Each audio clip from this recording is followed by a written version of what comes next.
दोस्तों, रिसेंटली आप सभी ने ये न्यूज़ तो सुनी होगी पक्का कि हमारे वाइस प्रेसिडेंट श्री जगदीप धनखड़ साहब ने अपनी पोस्ट से रिजाइन कर दिया।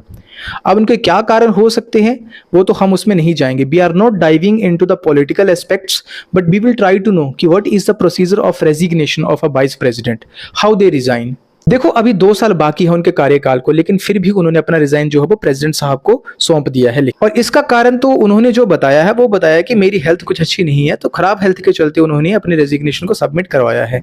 लेकिन और इसके क्या कारण हो सकते हैं असली, Who knows? अब इस प्रोसीजर में होता क्या है कि वाइस प्रेसिडेंट क्या करते हैं, लिख के अपना रेजिग्नेशन प्रेसिडेंट साहब को सबमिट करवाते हैं, और जिस दिन प्रेसिडेंट साहब जब से उस रेजिग्नेशन को एक्सेप्ट कर लेते हैं तब से वो रिजाइन कर दिए जाते हैं अपने पद से। तो क्या जगदीप धनखड़ साहब पहले ऐसे वाइस प्रेसिडेंट हैं जिन्होंने अपने कार्यकाल के चलते अपना रिजाइन दिया है? तो बिल्कुल नहीं।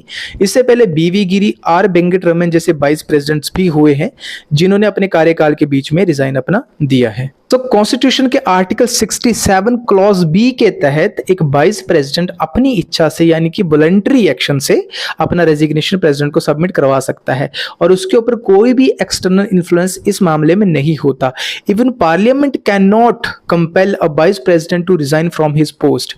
और जब वो अपना रेजिग्नेशन प्रेसिडेंट को देते हैं अप्रूवल के लिए, तो उसमें भी पार्लियामेंट का कोई रोल नहीं रहता उनके अप्रूवल में। तो सवाल उठता है कि जब एक वाइस प्रेसिडेंट अपनी पोस्ट से रिजाइन कर देगा तो पोस्ट खाली हो जाएगी, तो उसका क्या होगा फिर? तो देखो, अनलाइक प्रेसिडेंट, वाइस प्रेसिडेंट के केस में कोई भी स्पेसिफिक टाइम लिमिट मेंशन नहीं होती है। प्रेसिडेंट के केस में विद इन 6 मंथ्स आपको री इलेक्शन करवाने पड़ते हैं, लेकिन वाइस प्रेसिडेंट के केस में ऐसा कुछ भी नहीं है। तो होता क्या है कि election commission according to the right conditions and according to the presidential and vice presidential elections act के तहत जो है वो इलेक्शंस करवाते हैं जब उनको सुटेबल लगता है। एंड ड्यूरिंग दिस प्रोसेस उनकी पोस्ट पर secretary general of either house, Lok Sabha और Rajya Sabha, is appointed as a returning officer on a rotational basis. दोस्तों, अगर इन्फॉर्मेशन अच्छी लगी तो पेज को फॉलो कर सकते हो। धन्यवाद।